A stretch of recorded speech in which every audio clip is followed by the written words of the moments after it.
Good morning. आज हम पढ़ेंगे श्वसन के प्रकार के बारे में।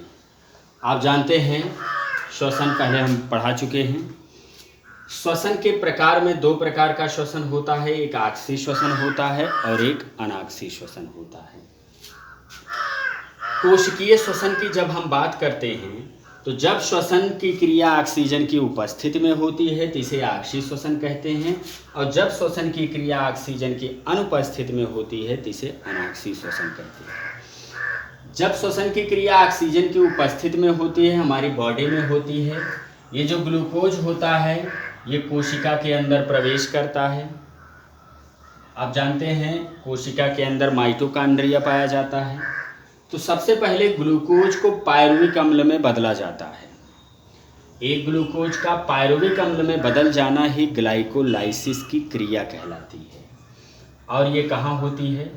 कोशिका द्रव्य में, यानी ये जो तरल पदार्थ है केंद्र को छोड़ करके जितने भी तरल पदार्थ कोशिका में उपस्थित होते हैं उन्हें हम क्या नाम देते हैं? कोशिका द्रव्य नाम देते हैं।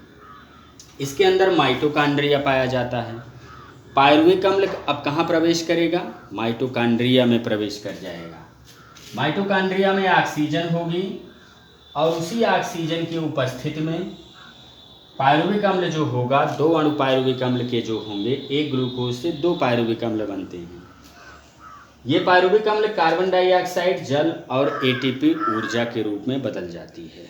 इसको क्रेब्स चक्र कहते हैं। 12th में आप पढ़ोगे 11th में क्रेब्स चक्र के बारे में, लेकिन इसमें सीधे क्रेब्स चक्र और कार्बन डाइऑक्साइड, जल और ऊर्जा प्राप्त होती है। ये पूरी प्रक्रिया है श्वसन की क्रिया। लेकिन अनाक्सीय श्वसन दो तरीके से होता है। एक ईस्ट में, एक कोशिकीय कवक में, ईस्ट में पाया जाता है सूक्ष्म जीवों में कि ग्लूकोज से ग्लाइकोलाइसिस सेम वही प्रक्रिया, पायरुविक अम्ल बनती है। तीनों में सेम वही प्रक्रिया है। लेकिन पायरुविक अम्ल को जब ऑक्सीजन नहीं उपलब्ध हो पाता तो ये एथिल एल्कोहल बना लेता है, कार्बन डाइऑक्साइड और ऊर्जा प्राप्त होती है। इस क्रिया को किण्वन भी कहते हैं। इसका आप एक एक्सपेरिमेंट भी कर सकते हो। फलों का रस ले लीजिए, किसी टेस्ट ट्यूब में भर दीजिए, उसमें ईस्ट का पाउडर थोड़ा सा मिला दीजिए, कार के द्वारा बिल्कुल टाइटली उसको पैक कर दीजिए। 10-12 घंटे बाद आप देखोगे या 2-3 घंटे बाद आप देखोगे कि ईस्ट ने ग्लूकोज को, फलों के रस को एथिल एल्कोहल में बदल दिया है। एथेनॉल की कुछ गंध आएगी और कुछ गैस भी बाहर निकलेगी, कार्बन डाइऑक्साइड। जब चूने के पानी में इस कार्बन डाइऑक्साइड को आप प्रवाहित करोगे तो चूने का पानी दूधिया हो जाता है। ये सिंबल है कि इसमें से कार्बन डाइऑक्साइड उत्पन्न हो रही है और एथिल एल्कोहल की गंध भी आती है। इस एक्सपेरिमेंट द्वारा आप पहचान सकते हो। और इसी क्रिया को हम किण्वन कहते हैं कि जब ग्लूकोज को ईस्ट पाउडर या ईस्ट की उपस्थिति में एथिल एल्कोहल बनाने की प्रक्रिया ही क्या है? किण्वन है। दूसरा, जब ग्लूकोज पायरुविक अम्ल में सेम बदलता है, लेकिन जब ये हमारी पेशी कोशिकाओं में होता है तो हमारे शरीर की पेशी कोशिकाओं में भी अनाक्सीय श्वसन होता है और उससे लैक्टिक अम्ल बनता है और थोड़ी मात्रा में, बहुत ज़्यादा नहीं, केवल 2 एटीपी ऊर्जा प्राप्त होती है। लेकिन ये कब होता है? जैसे जब आप बहुत तेज़ से दौड़ते हो, एक्सरसाइज करते हो तो ज़्यादा एनर्जी या एटीपी की ज़रूरत होती है, लेकिन उतनी ज़्यादा मात्रा में आपकी जो बॉडी है वो कोशिका में ऑक्सीजन की सप्लाई नहीं कर पाती।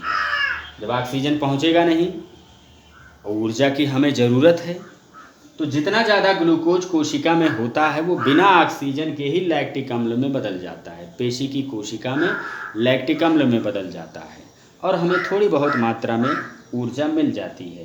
यानी अगर 1000 जो है ग्लूकोज के मॉलिक्यूल हैं तो कम से कम 2000 एटीपी तो मिल ही जाएगी। जहाँ पर एक ग्लूकोज के पूर्ण ऑक्सीकरण से टाइम लग रहा था, 38 एटीपी प्राप्त करने में टाइम लग रहा था, वहाँ तुरंत ही बदल जाता है और कई हज़ार एटीपी तुरंत ही बन जाती है और हमारे शरीर में त्वरित ऊर्जा की सप्लाई हो जाती है। बाद में फिर जब आप शांत होते हैं, रिलैक्स होते हैं, तो धीरे धीरे लैक्टिक अम्ल भी फिर से कंप्लीट ऑक्सीडेशन होता है और उससे जो 36 एटीपी बची हुई है फिर से एनर्जी प्राप्त कर ली जाती है। लेकिन इस समय में टाइम लगता है इसमें। और जब बहुत ज़्यादा मात्रा में लैक्टिक अम्ल आपके ब्लड में इकट्ठा हो जाता है या मसल्स में इकट्ठा हो जाता है तो मसल्स क्रैम्प आ जाता है, जैसे पेशियों में जो है ऐसे जो है दर्द टाइप में उत्पन्न होने लगता है या थकावट उत्पन्न होने लगती है। जैसे बहुत दिन आप क्रिकेट खेल लो अचानक बहुत दिन बाद, तो देखो अगले दिन बहुत हाथ पांव दर्द करते हैं। तो दर्द क्यों कर रहा है? लैक्टिक अम्ल के एकत्र होने के कारण। बाद में धीरे धीरे 2-3 दिन में सारा लैक्टिक अम्ल जितना जमा होता है वो फिर से पूर्ण ऑक्सीकरण द्वारा कार्बन डाइऑक्साइड और जल में बदल जाता है। तो ये है अनाक्सी श्वसन। लैक्टिक अम्ल कहाँ बनता है? पेशी की कोशिका में। एथिल अल्कोहल कहाँ बनता है? यीस्ट की कोशिका में। और ऑक्सी श्वसन ऑक्सीजन की अनुपस्थिति में होता है।